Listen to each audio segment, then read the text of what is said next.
Hello guys, അപ്പോൾ നമ്മളിന്ന് പരിപ്പ് വട ഉണ്ടാക്കാൻ പോവുകയാണ്. അതിന് വേണ്ടിയിട്ട് പരിപ്പ് നമ്മളിത് കുതിർത്ത് റെഡിയാക്കി വെച്ചേക്കുവാണ്. അപ്പോൾ ഈ ഒരു പരിപ്പ് അല്ലാണ്ട് പരിപ്പ് വടക്ക് ഉണ്ടാക്കുന്നത് വേറൊരു പരിപ്പാണ്. പക്ഷേ അതെൻ്റെ കയ്യിലില്ലാത്തതുകൊണ്ട് ഞാൻ ഈ പരിപ്പ് വെച്ച് അഡ്ജസ്റ്റ് ചെയ്തു.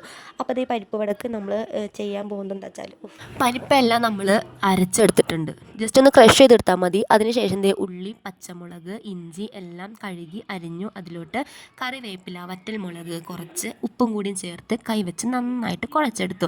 കൈ വെച്ചോ സ്പൂൺ വെച്ചോ എങ്ങനെ വേണമെങ്കിലും കുഴയ്ക്കാം. ഞാൻ കൈ വെച്ചിട്ടാണ് കുഴയ്ക്കണത്. അങ്ങനെ കുഴച്ചെടുത്ത് നന്നായിട്ടൊന്ന് പരത്തി വെച്ചിട്ടുണ്ട് കേട്ടോ. അതിനുശേഷം നമ്മൾ ചീഞ്ചട്ടി അടുപ്പത്ത് വെച്ച് ഓയിലൊഴിച്ച് അത് തിളച്ച് കഴിഞ്ഞപ്പം നമ്മളിത് ഇട്ട് കൊടുക്കുവാണ് കേട്ടോ. ശരിക്കും പറഞ്ഞാൽ ഇത് ഞാൻ ഉണ്ടാക്കുന്നതാണ്. അതായത് എനിക്കറിയാവുന്നത് പോലെ ഞാൻ ജസ്റ്റ് ഒന്ന് ഉണ്ടാക്കണമെന്നുള്ളൂ. ഇനിയിപ്പോൾ നിങ്ങൾക്ക് വേറെ രീതിയിൽ ഉണ്ടാക്കാൻ അറിയാം, നിങ്ങൾ ഉണ്ടാക്കുന്നത് വേറെ രീതിയിലാണെന്നുണ്ടെങ്കിൽ എനിക്കൊന്ന് പറഞ്ഞു തരാണെങ്കിൽ ഞാൻ അതുപോലെ ട്രൈ ചെയ്യും കേട്ടോ. അപ്പോൾ അതെല്ലാം ഞാൻ പൊരിച്ചെടുത്തു. ബാക്കിയുള്ളത് പിന്നെയും പൊരിച്ചുകൊണ്ടിരിക്കുവാണ്. അവസാനം എല്ലാം റെഡി ആയിട്ടുണ്ട്. അപ്പോൾ ഇതാണ് ഇന്നെൻ്റെ പരിപ്പ് വട, ഇന്നത്തെ നോമ്പ് സ്പെഷ്യൽ എന്ന് പറയുന്നത്.